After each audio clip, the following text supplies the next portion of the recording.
Bachelor of public health. मैले किन bachelor of public health पढेँ? यो मेरो चोइस नै हो कि लास्ट अप्सन थियो नेम जोइन गर्नु छ।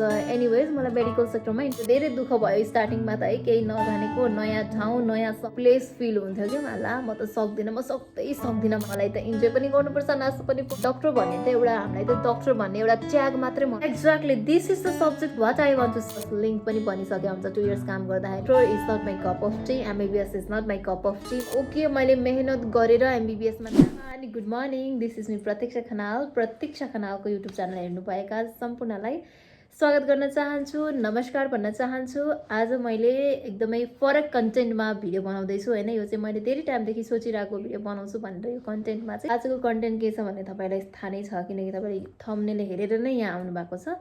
सो आज चाहिँ मैले आफ्नो स्टडीको बारेमा केही कुरा भन्न चाहन्छु। मैले चाहिँ अहिले रिसेन्टली पब्लिक हेल्थ पढिरहेको छु, ब्याचलर इन पब्लिक हेल्थ, बिपिएच होइन। यो चाहिँ एउटा मेडिकल सेक्टर हो, हेल्थ सेक्टर। मेडिकल सेक्टर भन्दा पनि हस्पिटलमा रहेर हामीले काम गर्नु पर्दैन, हस्पिटलभन्दा बाहिर रहेर चाहिँ हामीले काम। ब्याचलर अफ पब्लिक हेल्थ यो चाहिँ हेल्थ सेक्टरको एउटा सब्जेक्ट हो होइन। सो यो चाहिँ अन्डर रेटेड भइरहेछ होइन। यो सब्जेक्ट एकदमै इम्पोर्टेन्ट छ हेल्थ सेक्टरमा, हेल्थ फिल्डमा एकदमै इम्पोर्टेन्ट सब्जेक्ट हो। तर यसलाई चाहिँ जति भ्यालु दिनुपर्ने हो त्यति भ्यालु दिएको छैन। यसको नाम अथवा मान्छेहरूलाई चाहिँ बिपिएच भन्ने सब्जेक्टको बारेमा कमैलाई मात्रै थाहा हुन्छ, बुझ्नु हुँदैन। बिपिएच भन्ने पनि सब्जेक्ट हुन्छ, पब्लिक हेल्थ भन्ने सब्जेक्ट पनि हुन्छ भनेर अचम्म पढ्नुहुन्छ कि बिपिएच पढ्छु। तर पब्लिक हेल्थ किन पढ्ने त? मैले चाहिँ स्पेसली मैले आज आफ्नो बारेमा चाहिँ कुरा गर्न गइरहेको छु। मैले किन ब्याचलर अफ पब्लिक हेल्थ पढेँ, किन मैले यो सब्जेक्टलाई चुज गरेँ? यो मेरो चोइस नै हो कि लास्ट अप्सन थियो। ल अब अरूमा नाम निस्केन के अरे, अब चाहिँ मैले बिपिएच नै पढ्नुपर्छ, अब के गर्ने त, केही न केही त पढ्नै पर्यो भनेर त्यसरी अप्सनमा लिएर पढेको हो कि के हो त? त्यसको बारेमा चाहिँ आज मैले इन्टायर जर्नीको बारेमा चाहिँ सुनाउँछु होइन। मेरो इन्ट्रान्स प्रिपेरिङ फेजदेखि आजको फेजसम्म आउँदाखेरि चाहिँ होइन। बिपिएच अहिले म 5th सेममा पढिरहेको छु भन्दा पनि 5th सेम भर्खर सक्यो। हिजो हाम्रो लास्ट एक्जाम थियो, 5th सेमको एक्जाम चाहिँ हिजोबाट सक्यो। अब भाइबा बाँकी छ, केही दिनमा भाइबा हुन्छ, देन 5th सेम पनि सकियो होइन। सो अब चाहिँ 6th सेम, अब 3टा सेम मात्र बाँकी छ। अब यहाँ यो सेमसम्म अहिलेसम्म आइपुग्दाखेरि चाहिँ के भयो होइन, मैले के सोचेर आएको थिएँ, के पाएँ भन्ने कुरामा चाहिँ मैले डिस्कसन गर्न गइरहेको छु। 2082 अहिले चलिरहेछ होइन। म चाहिँ 2079 को ब्याच हो होइन। 2079मा चाहिँ मैले +2 को एक्जाम दिएको हो। त्यसपछि मेरो एक्जाम सकिने बित्तिकै म नेक्स्ट डे नै म काठमाडौँ आएको। हामी साथीको एउटा टिम थियो, 3जना मिलेर। ल बिचमा चाहिँ टेक्निकल एरर आयो, मैले भिडियो काटेर फेरि रेकर्ड गरिरहेको छु। म कहाँ थिएँ मैले बिर्सिहालेँ।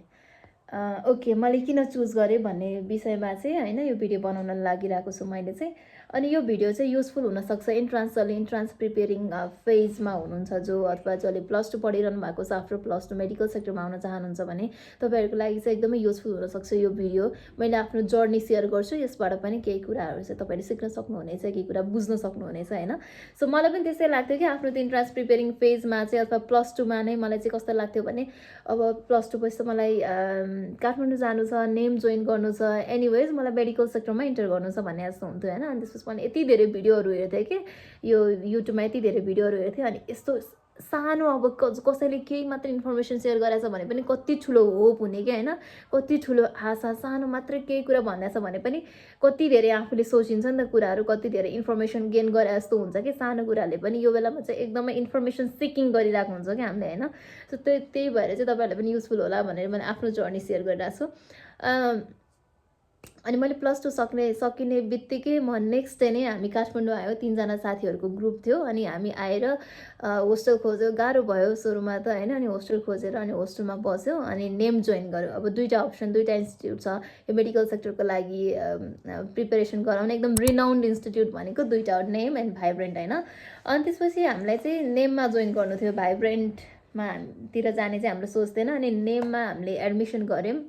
अनि एडमिसन गरिसकेपछि हामीले पहिले नै फर्म भरेको थियो है। फेरि त्यसको लागि चाहिँ प्रिपेमेन्ट गरेर, प्रिपेमेन्ट समथिङ 2000 समथिङ कति थियो होइन पैसा, प्रिपेमेन्ट गरेर पहिला सिट बुक गर्नुपर्ने रहेछ कि। हामी +2 पढ्दा एक्जाम दिनुभन्दा अगाडि नै हामीले पहिले नै बुक गरिसकेको थियो सिट चाहिँ। त्यसपछि चाहिँ हामी काठमाडौँ आएर एडमिसन गरेर अनि बल्ल स्टार्ट गऱ्यौँ होइन पढ्नलाई। अनि हामी चाहिँ दिल्ली बजारमा बस्थ्यौँ, त्योभन्दा अगाडि कता कता होस्टेल बस्थ्यो। धेरै दुःख भयो स्टार्टिङमा त है, केही नजानेको नयाँ ठाउँ नयाँ सहर, केही जाने छैन, कसैलाई चिनेको छैन, सबैजना नयाँ नयाँ 3जना हामी आएको, सबैजना कोही कोही पनि त्योभन्दा पहिला काठमाडौँ आएको थिएन कि, म आएको थिएँ त्योभन्दा पहिला काठमाडौँ, बट एउटा कामको सिलसिलामा आएको थिएँ, उतिखेरै फर्किहालेँ। एक्लै पनि आएको थिएन, गार्जेनसँग आएको थिएँ। सो त्यो त्यस्तो एक्सपिरियन्स नै भएन नि त फर्स्ट टाइम आउने बित्तिकै त, अनि गाह्रो भयो। अब एनिवेज अनि हामी होस्टेलमा एडमिसन भयो अनि नेममा पढ्न थाल्यौँ होइन। अनि त्यसपछि चाहिँ हाम्रो चाहिँ असारदेखि चाहिँ हामी पढ्न स्टार्ट गऱ्यौँ होइन। असारदेखि पढ्न स्टार्ट गऱ्यौँ। त्यो बेलामा चाहिँ इन्ट्रान्स इक्जाम एकदमै लेट भएको थियो, किनकि त्यति बेला कोरोनाको लकडाउन, अनि त्यसले गर्दाखेरि चाहिँ हाम्रो सरेको थियो कि हाम्रो टाइममा इन्ट्रान्स इक्जाम चाहिँ भएन, हाम्रो एकदमै लेट भएको थियो। अनि लेट इक्जाम भएको थियो। हामी असारदेखि पढ्न स्टार्ट गरेको, हाम्रो फागुनमा मात्र इक्जाम भएको थियो, बल्ल फागुनमा इक्जाम भएको थियो। त्यत्रो एकदम लङ जर्नी भयो नि त, 7-8 महिना होइन। कस्तो मोनोटोनस फिल हुने कि है। अनि मैले सोचिरहेको हुन्थेँ कि अब अरूले कसरी इयर लस गर्छ, ड्रप गरेर कति 2 इयर्स 3 इयर्स 4 इयर्स पनि त ड्रप गरेर नाम निकाल्नको लागि स्ट्रगल गरिरहेको हुन्छ नि त होइन। ड्रप गरेर त लाइक डिप्रेसनमा जान्छ होला कि मान्छे। त्यस्तो त्यो टाइममा त मलाई एकदमै एकदमै टेन्सन हुने, त एकदम क्रिटिकल फेज हो नि त त्यो त। असोजसम्म चाहिँ हामी यहीँ बसेर पढ्यौँ। त्यसपछि हामी घरमै गएर अब घरमै पढ्ने, अनलाइन क्लासेसहरू लिने। कोर्स त सकि नै सकेको थियो दसैँसम्म, अनलाइन क्लासेसहरू लिने। त्यसपछि चाहिँ डाइरेक्ट इक्जाम दिन आउने भन्ने जस्तो कुरा भयो। अनि इक्जाम चाहिँ फागुनमा थियो होइन। अनि हामी असोजमा घर गइसकेका थियौँ 2 महिनामा, अलमोस्ट 2.5-3 महिनामा कोर्स सकाएर काठमाडौँको सम्पूर्ण एक्सपिरियन्सहरू बटुलेर हामी घर गइसकेका थियौँ होइन। मक टेस्टहरू हुन्थ्यो नि त होइन, एभ्री विक मक टेस्ट हुने, एभ्री स्याटरडे। मार्क्स नै इन्क्रिज नहुने होइन, एकदमै कम मार्क्स आउने, 50-60 आउट अफ 200 जम्मा त्यति मार्क्स आउने एभ्री स्याटरडे होइन। अब मार्क्स चाहिँ के अरे इन्क्रिज हुँदै हुँदै जानुपर्छ नि त, तर केही पनि प्रोग्रेस नै नहुने कि होइन। जहिले जस्ताको तस्तै, केही पनि इम्प्रुभमेन्टै छैन, एकदमै होपलेस फिल हुन्थ्यो क्या। ला म त सक्दिनँ, म सक्दिनँ भने जस्तो हुन्थ्यो होइन। अनि साथीहरूको पनि त्यस्तै थियो। सुरुमा चाहिँ मोनोटोनस हुन्छ, हामी धेरै आत्तिन्छौँ कि अत्तालिन्छौँ, एन्जाइटी जस्तो हुन्छ। सुरुमा धेरै सोचिन्छ नि त, ओभरथिङ्क गर्दाखेरि पनि झन्नै बढी टेन्सन हुन्छ, हामी फोकस्ड भएर स्टडीमा लाग्नै सक्दैनौँ होइन। सो त्यस्तो चाहिँ हुन्छ। अनि पछि चाहिँ मैले हामी गयो होइन। अनि गइसके पछाडि कस्तो बोरिङ वेमा भनेको छु क्या मैले। पछि हामी दसैँको लागि घर गयौँ। काठमाडौँ हुँदासम्म चाहिँ होप थियो है, मैले पर्सनली मेरो कुरा गरौँ है त, मैले मेरो कुरा गरिरहेको छु कि। अनि काठमाडौँ हुँदासम्म चाहिँ होप थियो म सक्छु होला एमबिबिएस, अब यत्रो टाइम छ, 6-7 महिना छँदैछ, मैले राम्रोसँग पढ्छु, एभ्री विक मक टेस्टहरू दिन्छु, मार्क्स इन्क्रिज होला नि त, भिडियोजहरू हेर्छु, अनि आई क्यान डु इट भने जस्तो थियो होइन। त जब घर गइसकेपछि चाहिँ अब जति पढाइमा फोकस्ड हुन खोजे पनि काठमाडौँमा पढ्नै भनेर बसेको र घरमा गएर पढेको त्यो भास्ट डिफ्रेन्स हुन्छ कि मेरो लागि चाहिँ, मलाई चाहिँ त्यस्तो लाग्छ है। अनि घरमा गएपछि जति चाहिँ भने पनि ल पढाइ तिम्रो काम पढ्ने मात्रै हो, पढ मात्रै भने पनि त्यो माइन्ड डाइभर्ट हुन्छ नि कि घरमा गएपछि। त्यो इन्भाइरोमेन्ट नै त्यही, अब दसैँ तिहार त्यस फेस्टिभलको सिजनमा, अनि डिस्ट्र्याक्सन भयो। अनि त्यसपछि चाहिँ मैले के सोचेँ भन्दा म त होपलेस हुन थालेँ, म एकदमै मोनोटोनस भएँ। अनि MBBS is not my cup of tea, म एमबिबिएस गर्न सक्दिनँ होइन। ल ठिक छ, ओके, मैले मेहनत गरेर एमबिबिएसमा नाम निकालेँ अरे, इनकेस मेरो नाम निस्क्यो अरे, तर आइएम सो सरी प्लेन आयो। सक्सेसफुल डक्टर भएर निस्किनको लागि त्यो एउटा पिरियडमा प्रोसेसिङ एकदमै लामो छ, हाई स्ट्रगल छ, हामीले धेरै नै स्ट्रगल गर्नुपर्ने हुन्छ होइन। सो मलाई चाहिँ त्यो स्ट्रगल म गर्न सक्छु जस्तो हिम्मत नै आएन कि, आँटै आएन, किनकि म चाहिँ कस्तो खालको मान्छे भने जता पनि पुग्नुपर्ने, जे पनि गर्नुपर्ने मान्छे। अब 24/7 पढाइमा फोकस भएर म लाग्नै सक्थिनँ। सो मैले चाहिँ doctor is not my cup of tea, MBBS is not my cup of tea, म गर्न सक्दिनँ भनेर त्यसपछि घरमा गइसकेँ। बिटिएसको बारेमा बुझ्दै जाँदाखेरि त मलाई के फिल भयो भने, exactly this is the subject what I want to study. के मैले पढ्न चाहेको सब्जेक्ट त यो बिपिएच पो हो त होइन। मैले खासमा एक्चुअली म कस्तो मान्छे छु, मलाई केमा इन्ट्रेस्ट लाग्छ भन्दाखेरि बिपिएस सब्जेक्टले एकदमै म्याच गर्यो मेरो पर्सनल लाइफसँग होइन, मेरो चाहिँ इन्ट्रेस्टसँग एकदमै म्याच भयो। त्यसपछि चाहिँ मैले ओके म चाहिँ बिपिएस नै पढ्छु भनेर एउटा माइन्डसेट बनाएँ, टार्गेट बनाएँ। बिपिएस र बिएससी नर्सिङमा फर्म भरेँ, अरू सब्जेक्टमा मैले फर्म नै भरिनँ, बिपिएच एन्ड बिएससी नर्सिङ दुईवटा सब्जेक्टमा मात्रै फर्म भरेँ। र लक्कीली बिपिएसमा मेरो स्कलरसिपमा पनि नाम निस्क्यो होइन। अनि आई वाज भेरी ह्याप्पी। नर्सिङमा पनि निस्केको थियो, बट नर्सिङ त मलाई पढ्नु नै थिएन। नर्सिङ पढ्न नचाहनुको मेन रिजन भनेको मैले नर्सिङ एउटा पेसालाई चाहिँ प्रोफेसनलाई नजिकबाट निहाल्ने अवसर पाएको थिएँ, किनकि मेरो साथीको दिदी पनि नर्सिङ पढिरहनु भएको थियो, बिएससी नर्सिङ। अनि लगायत अरू पनि डिफ्रेन्ट मैले देखिरहेको थिएँ कि नर्सिङको स्कोप कस्तो छ त नेपालमा, नर्सिङको करियर कस्तो छ भन्ने कुरालाई चाहिँ मलाई एकदम नजिकबाट देख्न पाएको थिएँ। अनि मलाई चाहिँ कस्तो लाग्यो भने नर्सिङ पनि मलाई पढ्नु मन लागेन। नराम्रो छ भने होइन, नर्सिङ पनि एकदमै राम्रो छ होइन पढ्नेको लागि। यदि आफ्नो पढ्न रुचि नर्सिङमा छ भने इट्स भेरी राम्रो सब्जेक्ट होइन नर्सिङ भनेको पनि। तर मलाई चाहिँ पर्सनली मलाई नर्सिङ पढ्नु मन लागेन कि, किनकि नर्सिङको स्कोप नेपालमा राम्रो छ, स्कोप राम्रो छ, तर स्यालेरी कम छ नि त। स्यालेरी राम्रो छैन नि त नेपालमा। तर म मात्र एउटा यस्तो व्यक्ति होला होइन, कमै व्यक्तिमध्ये म पनि एउटा यस्तो व्यक्तिमा पर्छु जो चाहिँ विदेश जान चाहँदैन। मेरो अहिलेसम्म पनि बाहिर जाने, अब्रोड जाने, उतै सेटल हुने भन्ने सोच अहिलेसम्म पनि छैन। मैले जे गर्छु नेपालमै गर्छु भन्ने माइन्डसेट बोकेर हिँडेको मान्छे होइन। सो अनि मलाई नर्सिङ चाहिँ पढ्नु थिएन। नर्सिङ या राम्रो छ सब्जेक्ट, पढ्नेहरूको लागि, इन्ट्रेस्ट हुनेको लागि नर्सिङ एकदमै राम्रो सब्जेक्ट हो। तर मलाई चाहिँ पर्सनली मसँग चाहिँ म्याच गरेन भनौँ न, मेरो इन्ट्रेस्टसँग चाहिँ नर्सिङ म्याच गरेन। किनकि नर्सिङको एउटा प्रोफेसनलाई, करियरलाई मैले नजिकबाट हेर्ने अवसर पाएको थिएँ कि, किनकि मेरो साथीको दिदीहरू पनि नर्सिङ थियो। अनि मैले जताबाट भए पनि मैले नर्सिङलाई चाहिँ राम्रैसँग बुझाएको थिएँ करियरको बारेमा। मलाई चाहिँ नर्सिङ पढ्नु छैन। नर्सिङको स्कोप राम्रो छ नेपालमा, तर स्यालेरी कम छ नि त। तर म मात्र एउटा यस्तो व्यक्ति, कमै व्यक्तिमध्ये म पनि यस्तोमा पर्छु कि जो विदेश जान चाहँदैन, नेपालमै के गर्न चाहन्छ। सो मेरो पहिलेदेखिको माइन्डसेट के हो भने जे गर्छु नेपालमै गर्छु होइन।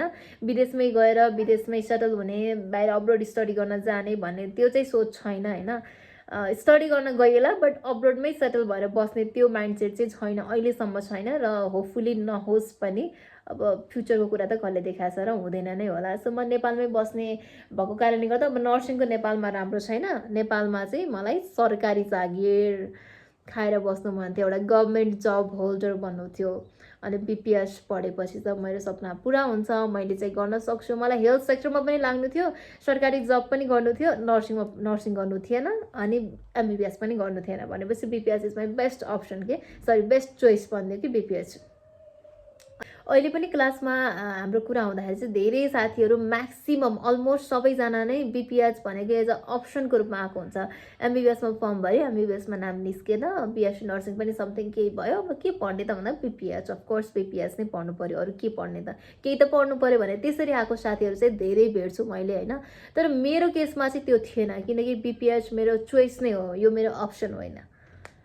त्यो कारणले गर्दाखेरि चाहिँ मैले बिपिएच पढिरहेको छु। That's the reason why I am reading BPH अहिले। र बिपिएच अहिलेसम्मको जर्नी चाहिँ राम्रै भइरहेछ, जे सोचेर आएको थिएँ त्यही नै कुरा पाइरहेको छु, रमाइलो नै भइरहेछ। अब चाहिँ 6th सेममा जाँदैछु, 5th सेम हिजोबाट सक्यो। 6th सेममा चाहिँ हाम्रो सिएचडी हुन्छ, कम्युनिटी हेल्थ डायग्नोसिस, 1 मन्थको हुन्छ।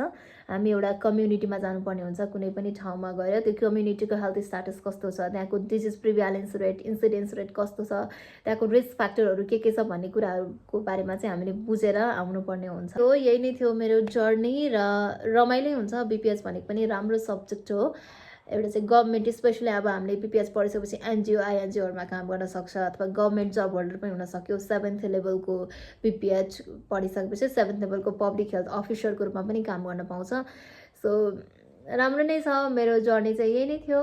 अनि मेरो चाहिँ अब स्कलरसिपमा नाम निस्केको हो नि त, बिपिएच स्कलरसिपमा पढिरहेको स्टुडेन्ट हो नि त। सो स्कलरसिपमा पढिसके पछाडि चाहिँ हामीले 2 इयर्स गभर्मेन्टको लागि काम गर्नुपर्ने हुन्छ।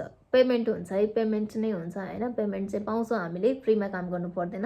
2 इयर्सको बन्डिङ भन्ने हुन्छ हामीलाई। अब गभर्मेन्टले कुनै एउटा सर्टेन ठाउँमा पठाउँछ, त्यहाँ गएर चाहिँ हामीले 2 वर्षसम्म काम गर्नुपर्ने हुन्छ।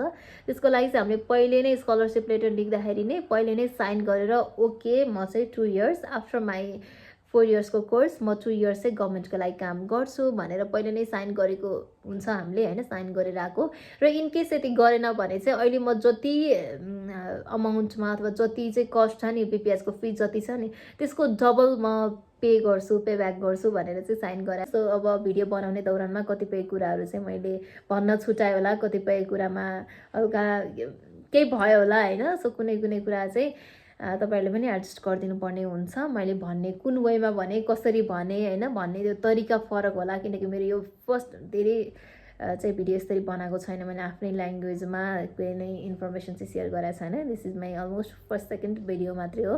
सो त्यही भएर के मिस्टेक छ भने चाहिँ माफ गरिदिनु होला र होपफुली यो भिडियो तपाईँहरूको लागि युजफुल हुनेछ। सो यति भन्दै आफ्नो कुराहरू यही म टुङ्ग्याउन चाहन्छु। Okay, bye bye, thank you so much for watching र मेरो ब्लगलाई, मेरो चाहिँ युट्युब च्यानललाई सब्सक्राइब पनि गरिदिनु होला। बाई बाई, प्रतीक्षा खन्ना।